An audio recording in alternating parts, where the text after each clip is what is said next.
صباح الخير أو مساء الخير على حسب ما بتشوف الفيديو في التوقيت ده. بجد وحشتوني قوي قوي قوي. النهارده بقى معايا فيديو جديد، وكل سنة وانتم طيبين، ويا رب ينعاد عليكم الأيام بالخير. تعالوا بقى النهارده تعملي ايه يا ميرو؟ قبل ما نبدأ بس فيديو النهارده كده، ما تنسيش لو انت لسه اول مرة بتتابعيني وبتشوفي قناتي، ما تنسيش تعملي لايك وشير وسبسكرايب وتفعلي زر الجرس على الكل علشان يوصلكوا الاشارات الجديده كل ما انزل فيديو جديد. وعايزه بقى الناس اللي بتتابعني من كل البلاد تقول انتوا بتتابعوني من انهي بلد علشان انزل ارحب بيكم في الكومنتات. وطبعا يسعدني ويشرفني وجودكم معايا في قناتي كالعاده على راسي من فوق. النهارده هعمل بقى ايه؟ روتين قوي جدا في المطبخ. قبل ما نبدأ بس الروتين بتاعنا كده، ما تنسوش تصلوا على النبي كتير أو في الكومنتات علشان يومنا يبقى جميل كده زي قلوبكم. فتعالوا بقى تعملي ايه النهارده يا ميرو؟ همسك يا ولاد المطبخ، عايزه كل اخواتي وحبايبي يقوموا كده يتشجعوا يمسكوا المطبخ كده يشقلبوه من فوقيه لتحتيه.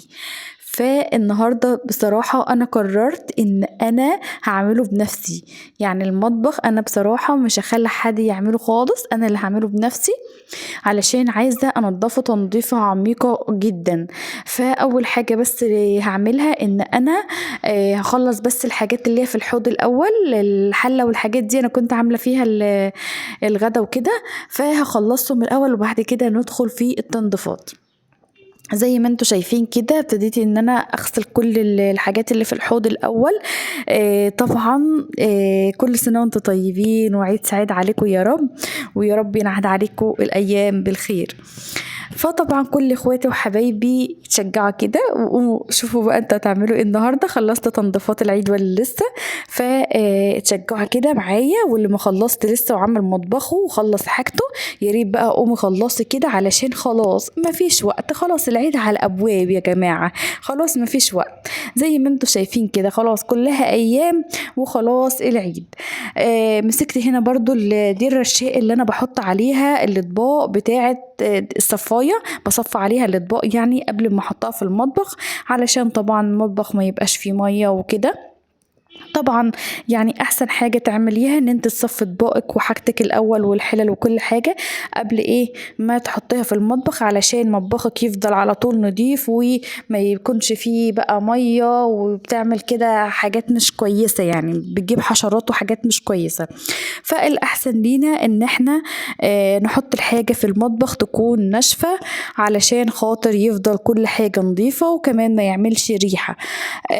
فالميه دي لما بتنزل بتعمل ريحة بصراحة يعني. فخليكي دايما كده أمورة وشطورة، وانتوا أنا عارفة ان انتوا بصراحة يعني كلكوا عسلات وأمارات وشطورات. فكل العرايس يعني احنا بنتعلم من بعضينا، في طبعا عرايس جداد. فمش عيب ان انتوا تتعلموا حتى لو حاجة بسيطة تتعلموها، هتعلموا حاجة في حاجة هتبقوا بعد كده شطار جدا جدا يعني. طبعا كل العرايس الجداد تابع الفيديو ده وتنشطي وشوفي نظام الترويق وشوفي النظام بتاعي عامل ازاي. انا بمسك حاجه كده حاجه كده ايه ابتدي فيها يعني. مسكت اول حاجه خلصت الحوض بتاعي، كان فيه شويه اطباق وشويه حلل صغيرين عملتهم. دخلت على الصفايه بتاعه الاطباق علشان خاطر اغسلها علشان اصفي المواعين اللي انا غسلتها. بعد كده بقى ندخل نمسك البوتاجاز نمسك. بص عايزه اقول لكم ان البوتاجاز يا جماعه انا مش هعمله النهارده معاكم، انا البوتاجاز عملته لوحدي لان عايزه اقول لكم ان انا فكيته حته حته. حتى كمان الازاز بتاع البوتاجاز فكيته، الازاز بتاع الفرن فكيته وغسلته. وغسلت كمان العيون وخليته زي الفل.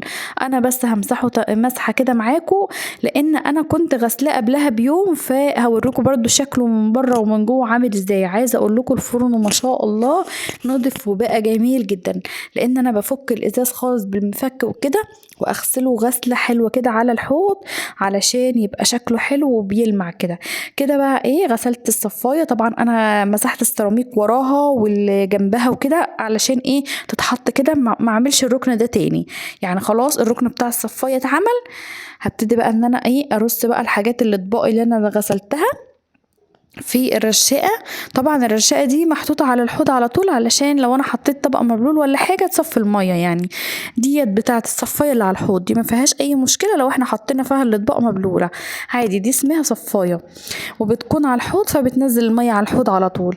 همسك بقى هنا كل الحاجات اللي على الرخام اغسلها، طقم التوزيع، طقم المعالق، طقم القهوة، كل الحاجات دي على فكرة انا بستعملها.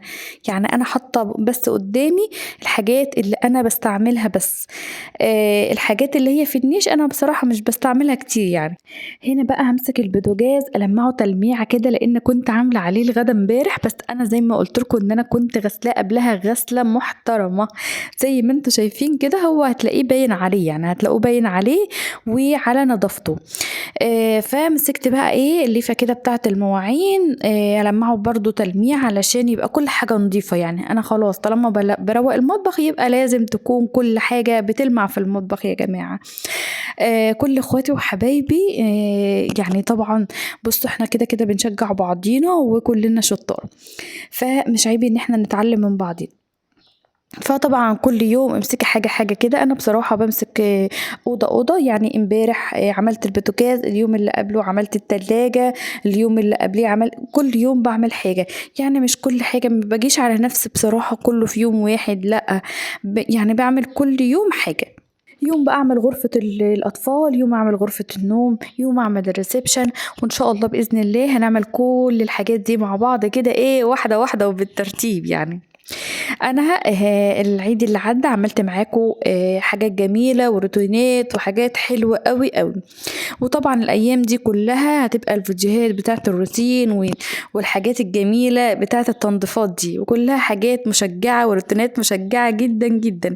ف شيري بقى الفيديوهات دي لكل الناس اللي عايزة تتشجع كده، وكل صحابك الجمال المبتدئين في المطبخ تقدروا تتفرجوا على الفيديو ده، هيفيدكم جدا وهيشجعكم جدا جدا جدا. فكل فترة كده تمسكوا الحاجات اللي على الرخامة تغسلوها تلمعوها. مش شرط يكون في عيد او في مناسبة، لا اعملي لك كده يوم، مش هقول لك كل اسبوع، لا اعملي لك يوم كل شهر خدي فيه الحاجات اللي على الرخامة دي اغسليها. طبعا مش بقول لك كل شهر تنضفي المطبخ، لا انت هتنضفي المطبخ على طول بعد كل طبخة، وتنضفي بوتاجازك على طول بعد كل طبخة. يعني انا من النوع اللي انا بعد كل طبخة بصراحة بقوم مسحة البوتاجاز وغسلاه، لان لو سبت عليه الحاجة طبخة على طبخة خلاص الدهون يعني خلاص هتتراكم عليه وهيبقى شكله مش حلو، وهيبقى كأنك جايباه بقالك كام سنة يعني. لا عايزة اقول لكم ان بوتاجازي ده اللي انا متجوزة بيه يا جماعة والله، فدايما بيبقى على طول نضيف وجميل لان انا على طول ايدي فيه. ف فتعملوا لكم بقى ايه كل شهر كده تقوموا شايلين كل الحاجات اللي على الرخام تنضفوها وتغسلوها، بحيث ان مطبخكم وحاجاتكم تفضل نضيفه دايما. فزي ما انتم شايفين كده مسكت كمان حاجه التوابل فضيتها علشان اغسلها، علشان كل حاجه تبقى نضيفه، لان طقم التوابل عندي جنب البوتاجاز فعلى طول بيجي عليه الزيت بتاع القلي وكده. فطبعا مسكته فضيته وهبتدي ان انا اغسله. انا بصراحة لما ما بنويها كده ترويق وتنظيف تحسوا ان انا كده بتعمق في قلب الحاجة اطلعها بتلمع. يعني عايزة اقول لكم ان كل الحاجات دي هتطلع ان شاء الله بتلمع. كمان هنمسك الظرف بتاعة المطبخ نغسلها والسيراميك ونظبط كل حاجة بإذن الله. دي طقم التوابل اللي انا حطاه جنب البوتاجاز، فهغسله برضو. وده طقم القهوة وطقم التوزيع وطقم ايه المعالق ده. فتعالوا بقى نشوف احنا هنكمل الفيديو بتاعنا ازاي. بس عايزه اقول لكم ما تنسوش بجد تصلوا على النبي طول ما انتوا واقفين كده، يعني سبحوا على قد ما تقدروا وانتوا واقفين. استغلوا الوقت في حاجات مفيده. يعني بصراحه يعني الواحد طول ما هو واقف يطبخ او يغسل اطباق ف يعني ممكن بذكر غيري، فلعل وعسى كلنا ناخد حسنات. فربنا كده يكرمكم جميعا يا رب العالمين. هنا بقى ابتديت ان انا يعني ايه اتنشط بقى شويه. يلا يا بنتي خلصي بقى، خلصينا بقى تقعد طول اليوم على الحوض. انا عايزه اقول لكم يا جماعه ان الفيديو ده خلصان في كام كام ساعة. انا واخدالكوا كده حاجات بسيطة جدا منه، يعني ما تفكروش اني هو تلت ساعة ولا كده زي ما انا منزلاه، لا بصراحة الفيديو طويل جدا جدا، لكن انا واخده منه حاجات بسيطه علشان خاطر ان انا مطولش عليكم الفيديو وتتفرجوا عليه للاخر، وكمان تتنشطوا كده معايا وننشط بعض يعني ونظبط الدنيا كده مع بعض، علشان خلاص بقى يعني ما عادش ايام كتير، يعني خلاص باقي كام يوم على العيد، وكل سنه وانتم طيبين، ويا رب ينعاد عليكم الايام بالخير. تعالوا بقى نشوف احنا هنعمل ايه في السيراميك. يعني انا هنزل الشفاط الاول. عايزه اقول لكم ان انا كنت لسه غسلاه ما بقاليش كام يوم، يعني اسبوع بالظبط، فهغسله برضو غسله كده بسيطه. حطيت بقى ايه الطرحه بتاعه الاسدال كده على مناخيري وبقي علشان خاطر ريحه الباور. هو عايزه اقول لكم السيراميك كمان ما كانش والله متسخ قوي، لا هو كان حاجات بسيطه جدا. فانا بحب لما احب اروق بحب ان انا يعني اغسل كل حاجه، حتى لو الحاجه كانت نظيفة لا بديها برضو تلميعة علشان خاطر يبقى المطبخ كله نظيف، او سواء كانت الغرفة اللي انا بنضفها او الحمام او الريسبشن. بصوا بحب ان انا لما امسك الحاجة انضفها كويس جدا، ما اسيبش حاجة واعمل حاجة. همسك بقى جبت الليفة هنا بقى. عايزة اقول لكم ان السفنجة دي يا جماعة اختراع. السفنجة اللي هي عاملة زي السلكة اللي منها سفنجة ومنها سلك، بس عايزة اقول لكم ان دي ما بيتغسلش بيها الجرانيت والتيفال. نصيحة للناس اللي هتجيبها علشان ما تخربش لكوش الحلل، فهي علشان خشنة عاملة زي السلك. عايزة اقول لكم ان انا من يوم ما استعملتها بصراحة ما استعملتش السلك خالص، هي غنتني عن السلك كمان، جميلة جدا. مسكت بقى هنا جبت الشفشق بقى وابتدي ان انا ايه احط ميه على السيراميك. عايزه اقول لكم ان برضو في بلاعه في الارض فبينزل بقى فيها الميه على طول. همسك هنا بقى الظرف بتاعه المطبخ اديها غسله حلوه محترمه كده. قشطه عليك يا بنتي يا ميرو، نشطتينا وشجعتينا. يلا قومي بقى انت وهي تنشطي كده وتشجعي مع ميرو، فربنا كده ايه يديك الصحه والعافيه يا رب.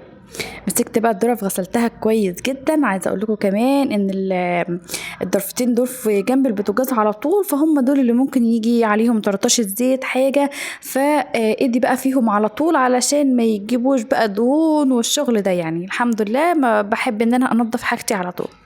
فهتشوفوا المطبخ في الاخر بيلمع يا جماعه والله العظيم بيلمع. فهمسك بقى الفوطه كده وابتدي ان انا انزل بقى كل الصابون ده، واجيب برضو الشفشه واحط كده على الازاز خليه يلمع. يا بت ارمي عليه ارمي عليه رطبي عليه رطبي عليه الجو حر عشان ايه يلمع كده. بجد الحاجة لما بتكون نظيفة وجميلة كده بيبقى عندك راحة نفسية رهيبة. يعني بتبتديها بتتعبي شوية، بس بعد ما بتخلصي الحاجة بتفضلي فترة كبيرة ان انت يعني ايه تنظفيها كده ماشي على الماشي، لكن بتبقى كل حاجة نظيفة ومتنظفة كويس، متشال من عليها دهون، متشال من عليها التراب كده يعني. هو طبعا المطبخ بتاعي كان مطرب وكان يعني عليه حاجات بسيطة جدا من طرطشة الزيت، لان زي ما قلت لكم ان البوتاجاز هو لازق في الرخام، فبصراحة بيعوز غسيل على طول. يعني انا ايدي فيه على طول الحمد لله. مسكت برضه هنا السيراميك اللي تحت اللي هو تحت المطبخ ده اللي على الحوض، مسكته غسلته كويس جدا. كمان هجيب الملمع الاستانلس اغسل بيه بقى الحنفيات والخلاطات والحوض وكده. الحته دي اللي بتبقى جنب البوتاجاز مسكتها برضو ورشيت عليها شويه باور وغسلتها. يعني اتنشطوا. الفيديو ده لكل واحدة كسولة قاعدة لسه ما قامتش عملت حاجة، عشان تتنشطوا كده وتتشجعوا ان انتوا تقوموا تخلصوا كل حاجة وراكم، اللي باقي لها اي حاجة تقوم تعملها وتتنشط كده معايا. اتفرجي بقى على الفيديو بتاعي ده علشان وشيريه بقى الفيديو لكل اصحابكم وحبايبكم علشان الناس كده تتشجع كلها. ففي ناس كتير جدا بتشوف الفيديوهات بتاعتي وبتتابع القناة بس مش مشتركة، فيا ريت تشتركوا في القناة وتفعلوا زر الجرس على الكل علشان يوصلكوا كل الإشعارات كل ما انزل الفيديوهات الجديدة، علشان في الفترة اللي جاية دي محتوى جامد جدا بصراحة. هخليهولكوا هعمل لكم بقى زي ما انتوا طلبتوا مني، هعمل لكم جولات في شوارع طنطا وهظبطكم يعني ان شاء الله بإذن الله، لان في ناس كتير جدا يا ميرو احنا عايزين نشوف شوارع طنطا وعايزين نشوف شكلها عامل ازاي. هوريكم شوارع بصوا يعني جميلة جدا وفيها حاجات حلوة جدا. اللي هي الشوارع بقى اللي فيها الملابس، والشوارع اللي هي القديمة خالص، شارع البورصة وشارع الخان وشارع أحمد ماهر وشارع حسان. بصوا هوريكم الأماكن الجميلة، هوريكم كمان السد البدوي وشارع 306 وشارع الاستاد. بصوا هلففكم معايا كده طنطا يا جماعة، هلففكم معايا مش هحرمكم من أي حاجة. مسكت بقى هنا الفوطة، تعالوا بقى ندخل بقى في الفيديو بتاعنا. مسكت بقى الفوطة هنا وقعدت بقى لما على السيراميك والرخام خليته بيلمع كده، ريحة النظافة بصوا واللمعان جميلة جميلة جدا. برضو مسكت الرخام هنا خلصته برضو. تعالوا بقى ايه نخلص كل حاجة ورانا واحنا بنصلي على النبي كتير او في الكومنتات. اللهم صل وسلم وبارك على سيدنا محمد وعلى اله وصحبه اجمعين. هنا بقى ايه بعد ما الكوبايات نشفت بقى على الصفايه، هبتدي برضو ان انا ارصها كده على الصفايه اللي هنا برضو الرشقه دي، لان انا بصفيهم ليه، لان الصفايه دي تحتها طقم التوابل، فما ينفعش احط الكوبايات وهي مبلوله هتسقط على طقم التوابل، فبنشفهم الاول وبعد كده ايه بعد ما ينشفوا احطهم بقى مكانهم. وهنا حطيت برضو طقم التوزيع مكانه، وحطيت المعالق والطقم القهوة هو هحطه برضو مكانه. يعني كل حاجة الحمد لله اتغسلت وزي الفل. هنا طقم التوابل حطاه يصفي برضو يعني ينشف خالص، لان مش هينفع احط فيه توابل غير لما ينشف خالص. وهنا برضو همسك الرخام اغسله كويس جدا. عايزه اقول لكم الفرن ده برضو كنت غسلاه، يعني كل حاجة نظيفة فيه. الحاجات اللي على الفرن دي حطها مؤقتا على ما اخلص تنظيف المطبخ، وبعد كده ارجع كل حاجة في مكانها تاني. الاستيكر الرخامي ده يا جماعة شكله بجد في التصوير جميل جدا، احسن من لما كانت الرخامة بيضة وكانت شكلها بصراحة ما كانش عاجبني خالص خالص خالص. هنا طقم التوابل ده مستعملة منه حاجات وحاجات لأ، فبرضو لقيت فيه شوية تراب كده، قلت اما امسحهم برضو والمعهم علشان يبقى كل حاجة نضيفة كده وزي الفل. شايفين الجمال واللمعان يا جماعة؟ شايفين العيد فرحة. فطبعا ربنا يعاد عليكم كل الأيام بخير يا رب، وتكونوا كده مبسوطين وسعداء كده في حياتكم، ويا رب كده يخلي لكم ولادكم وتفرحوا بيهم يا رب يا رب. فهنا بقى مسكت الرخام زي ما انتوا شايفين كده، غسلته غسله ايه القمر واللمعان ده. وكمان غسلت الكتل بتاعي بصراحه كان عايز يتغسل غسله محترمه، فحطيت فيه شويه ملح ليمون وشغلت عليه النار شويه، يعني سبته يغلي غلوة. لقيت بصراحة كل حاجة نطفت فيه، الأرضية بتاعته عاملة كده مش عارفة ليه، مية الموتور تقريبا هي اللي بتعمل كده، بتخلي الكتل فيه رواسب من تحت ولونه مبيض كده مش عارفة ليه. اللي عنده مية موتور يقول لي كده في الكومنتات. ومية البلدية بصراحة لما كنت في الشقة اللي قبل كده ما كانتش بتعمل كده خالص في الكتل. وكده بعد ما خلصت المطبخ يا جماعة، وهنا سأسكت قليلا لهذا الجمال. ايه رأيكم بقى في الجمال؟ ايه رأيكم في اللمعان؟ كل حاجة ما شاء الله اللهم بارك بتلمع. فصلوا على النبي كده وادخلوا بقلب جامد وشوفوا الجولة بعد ما اخلص، بعد ما خلصت المطبخ، وشوفوا الجمال بعد ما كل حاجة ترتبت كمان الشفاط اتركب. كمان البلكونة غسلتها قبل ما ابدأ في المطبخ عشان ما تبهدليش الدنيا تراب تاني. هنا بقى حطيت جنب التلاجة البصل والبطاطس، لان كانوا جنب البوتاجاز بصراحة كانت الحرارة بتبوظ البصل، حطيتهم هنا ايه جنب التلاجة احسن يعني. وزي ما انتوا شايفين كده المطبخ خلص. يا رب يعجبكم ويكون الفيديو كان خفيف وظريف على قلبكم. متنسوش تدعموني بلايك وشير وسبسكرايب وتفعلوا زر الجرس على الكل، وشير بقى يا جماعة لكل صحابكم وحبايبكم. وسلام، باي باي، السلام عليكم ورحمة الله وبركاته. اشوفكم على خير في فيديو جديد، والسلام.